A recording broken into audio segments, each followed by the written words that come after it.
नमो नारायण। राधे राधे। श्रीमद् भगवद गीता के चतुर्थ अध्याय के 29वें श्लोक में भगवान अर्जुन से कहते हैं, अर्जुन ये प्राणायाम की क्रिया के बारे में कहते हैं कि अपाने जिह्वति प्राण प्राणे पान तथा परे प्राणापान गतिरध्वा प्राणायाम परायणा। इसका अर्थ यह है कि दूसरे कितने ही प्राणायाम करके परायण हुए योगी लोग अपान में प्राण का और प्राण में अपान गति को रोक करके फिर प्राण में अपान का हवन करते रहते हैं तथा अन्य कितने नियमित आहार करने वाले प्राणों का प्राणों में हवन किया करते हैं। ये सभी साधक यज्ञों द्वारा पापों का नाश करने वाले और यज्ञों को जानने वाले हैं। ये श्वास यज्ञ की चर्चा है, इसकी हम चर्चा करें तो भाव यह निकल के आता है। भावार्थ यह है कि प्राण का स्थान हृदय तथा अपान का स्थान गुदा में है। प्राण वायु का स्थान हृदय के ऊपर है आज्ञा चक्र की ओर और अपान वायु का स्थान गुदा नीचे की ओर है। श्वास को बाहर निकालते समय वायु की गति ऊपर की ओर और श्वास को भीतर ले जाते समय वायु की गति नीचे की ओर होती है। इसलिए श्वास को बाहर निकालना प्राण का कार्य और श्वास को भीतर ले जाना अपान का कार्य है। योगी लोग पहले बाहर की वायु को बाईं नासिका चंद्रनाड़ी से द्वारा भीतर ले जाते हैं, तब वायु हृदय में स्थित प्राणवायु को साथ लेकर नाभि से होते हुए स्वाभाविक ही अपान में लीन हो जाती है। इसको पूरक कहते हैं। फिर वे प्राणवायु अपान वायु दोनों की गति रोक देते हैं, न तो श्वास बाहर न तो भीतर आता है, इसको कुंभक कहते हैं। इसके बाद वे भीतर की वायु को दाईं नासिका से सूर्य नाड़ी से बाहर निकालते हैं और वायु स्वाभाविक रूप से प्राणवायु को तथा उसके पीछे पीछे अपान वायु को साथ लेकर बाहर निकलती है। यही प्राणवायु में अपान वायु का हवन करना हुआ। इसको रेचक कहते हैं। 4 भगवान नाम से पूरक, 16 भगवान नाम से कुंभक और 8 भगवान नाम से रेचक किया जाता है गुरु मंत्र के साथ। आप इसे कर सकते हैं, ये सामान्य प्रकार है, लेकिन अपनी शरीर की अवस्था के अनुसार इसे घटाया बढ़ाया जा सकता है। इस प्रकार योगी लोग पहले चंद्र नाड़ी से पूरक, फिर कुंभक और फिर सूर्य नाड़ी से रेचक करते हैं। इसके बाद सूर्य नाड़ी से पूरक, फिर कुंभक, फिर चंद्र नाड़ी से रेचक करते हैं। इस तरह बार बार पूरक कुंभक रेचक करना प्राणायाम रूप यज्ञ है। परमात्मा प्राप्ति के उद्देश्य से निष्काम भाव से होकर प्राणायाम के प्राण होने से सारे पाप नष्ट हो जाते हैं। अगर हम इसकी क्रिया योग की व्याख्या करें आध्यात्मिक रूप से तो यह बात और समझ में आती है स्पष्ट रूप से मनुष्य को कि साधना के समस्त अंग प्राणायाम और कुंभक के ऊपर निर्भर करते हैं तथा कुंभक भी प्राणायाम की सहायता से ही होता है। अतः प्राणायाम ही योग क्रिया का मुख्य अंग है। प्राणायाम कैसे भगवत साक्षात्कार का प्रधान उपाय है, इस विषय में हम चर्चा करते हैं। परमात्मा या परब्रह्म निर्गुण है, मन वाणी से अगोचर है, वहाँ नानात्व नहीं है। ब्रह्म की खोड़स कलाओं में केवल एक कला व्यक्त है, से सभी अव्यक्त हैं। यह व्यक्त अंश ही त्रिगुणमयी प्रकृति है। प्रकृति से त्रिगुण और त्रिगुण से यह शरीर और संसार है। यही ब्रह्मा की सृष्टि, इच्छा है उसके नाना होने की वासना है। त्रिगुण ही ईड़ा, पिंगला और सुषुम्ना के भीतर से प्राण रूप वायु में प्रवाहित होकर संसार लीला का संपादन कर रहे हैं। इससे ही सूक्ष्म प्राण शक्ति या अव्यकृत प्रकृति का संधान प्राप्त होता है। उस प्रकृति या प्राण शक्ति से ही त्रिगुणात्मक स्वरूप जगत बारंबार पैदा होता है और नष्ट हुआ करता है। इसी से श्रुति गाती है, प्राण के बाहर निकलने के कारण ही जीव की संसार वासना प्रकट होती है। यह संसार वासना जब तक नष्ट नहीं होती तब तक किसी को ज्ञान उत्पन्न नहीं होता या ईश्वर का दर्शन नहीं होता। मन के विषय ग्रहण करते ही स्पृहा ही जीव की संसार वासना है, यही अज्ञान है। यह अज्ञान अविद्या जब तक नष्ट नहीं होती, जीव की विषयों से कभी लालसा नष्ट नहीं होती। विषय लालसा कम न होने से मन चतुर्दिक भ्रमण करता है। उस समय फिर भगवत स्मरण कैसे हो, यह बात बड़ी विचित्र है। तुलसीदास जी ने, कबीर ने भी कहा है, माला तो कर में फिरे, जीभ फिरे मुख माह, मनवा तो चहुँ दिश फिरे, यह तो सुमिरन नाय। प्राण के अवरुद्ध होने पर मन का अवरोध हो जाता है। अतः सबसे पहले प्राणायाम के अभ्यास से प्राण को अवरुद्ध करें। जो लोग नितांत मूढ़ हैं वही प्राणायाम की साधना की उपेक्षा करते हैं, परंतु शास्त्र ने प्रत्येक जब पूजा, मानस पूजा, ध्यान से पूर्व प्राणायाम करने का आदेश दिया है। जितने भी कर्मकांड में हैं वे अच्छे विद्वान वो इस पर चर्चा करते हैं, प्राणायाम पहले कराते हैं। यद्यपि इसकी साधना विशेष सहज नहीं है तथापि इसकी उपेक्षा की वस्तु भी नहीं है। प्राणायाम से शेष तपस्या और कोई नहीं है। इससे सारे मल शुद्ध होते हैं और ज्ञान का प्रकाश होता है। जब तक यह ज्ञान उदित नहीं होता, भगवत साक्षात्कार की प्राप्ति नहीं होती, मनुष्य का जीवन व्यर्थ चला जाता है। मनुष्य योनि बड़े भाग्य से मिलती है। जो तपस्वी नहीं है, जिनका देह मल और मनोमल दूर नहीं हुआ, इसलिए प्राणायाम रूपी तपस्या साधन को सबको करना चाहिए। प्राणायाम के द्वारा ही प्रकाश, ज्ञान की आवरण, अविद्या, पंचक्लेश से क्षीण होने पर चित्त जो है अप्रसवधर्मा होता है। वासना की तरंगे चित्त को उद्वेलित करती रहती हैं, जिससे ब्रह्म स्वरूप का दर्शन असंभव हो जाता है। मन की नाना वासनाएं जीव को क्षण प्रतिक्षण नरक की ओर ले जाती हैं।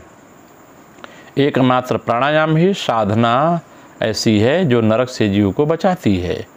अब प्राण शक्ति क्या है? बाहर की वायु जिसे प्राणादि पंचवायु कहते हैं, यही उस मुख्य प्राण शक्ति की तरंग लहरी है। यही वायु रूप से इस देह मन को संजीवित बनाए रखती है। योगी लोग इस प्राण को शक्ति को ही कुंडलनी कहते हैं। यही सब जीवों का जीवन है। जड़ और चेतन सबको इसी परम शक्ति ने धारण कर रखा है। इस कुंडलनी शक्ति के पैर में अंगुष्ठ से लेकर केश पर्यंत तक फैली रहती है। यह सभी अनुभव करते हैं, क्यों शब्द स्पर्श रूप और सुगंध का अनुभव इसी से होता है। मेरु मध्य में जो मेरुदंड है, इसकी शक्ति समुद्र होकर देह में सर्वत्र संचारित होती है।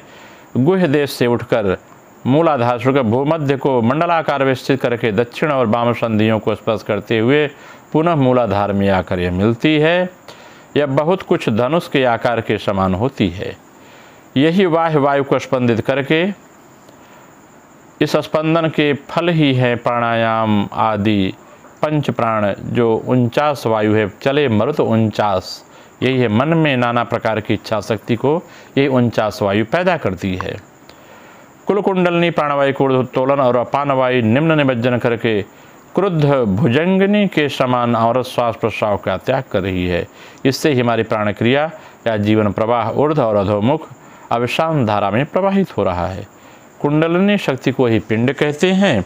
मेरु के मध्य में, जो मेरुदंड के मध्य में मूलाधार से यह शक्ति प्रकट होकर विराजती रहती है, सुषुप्तावस्था में विराजमान है। शरीर के समस्त इसी ही शक्ति में स्थित रहते हैं। यह शक्ति हृदय में आने पर स्थित पद को प्राप्त करती है और सूक्ष्म मृणाल तंतु के समान हृदय में गमनागमन करती है। इस स्थित पद का नाम ही हंस है। जब भूमध्य में जाती है तो बिंदु रूप में दिख पड़ती है, उसका नाम और रूप होता है। यही बिंदु प्रकाशी दिशा में आदि रूप कूटस्थ है। समस्त ब्रह्मांड का नाम रूप इस कूटस्थ से ही ज्ञात होता है।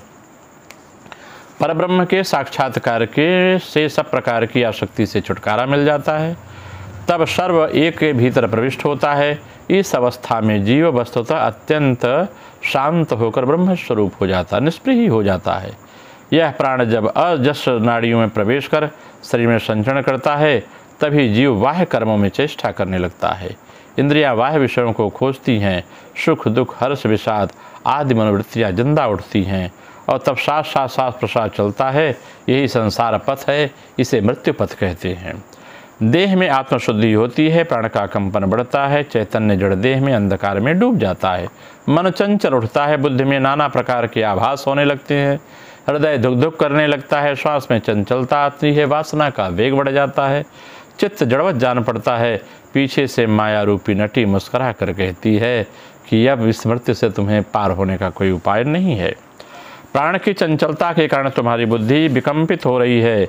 इसके नाना प्रकार देखकर तुम चकित हो रहे हो। जब प्राण कंपन रोककर मन को स्थिर करोगे, तब मन स्थिर होने से बुद्धि स्थिर होती है और शांति का यही एक उपाय है। स्थिरता में ही वह गंभीर चिदाकाश दिख पड़ता है। यह विवेक ख्याति का क्या ही उज्जवल प्रकाश है। उस प्रकाश के समान सूर्य चंद्र अग्नि प्रकाश सब फीका पड़ जाता है। जिस ओर दृष्टि करता हूँ उसी ओर ही वह ज्योति दिखाई देती है। अनंत शांति से पूर्ण असीम आकाश में विराजमान है। असीम काल के वक्षस्थल पर ही स्थिर आकाश जागता रहता है। यही आत्मा है। उसी का दर्शन करने की इच्छा सिद्ध पुरुष और ऋषि मुनि किया करते हैं। महाकाल देह रूपी घट जो महाकाल देह रूपी घट है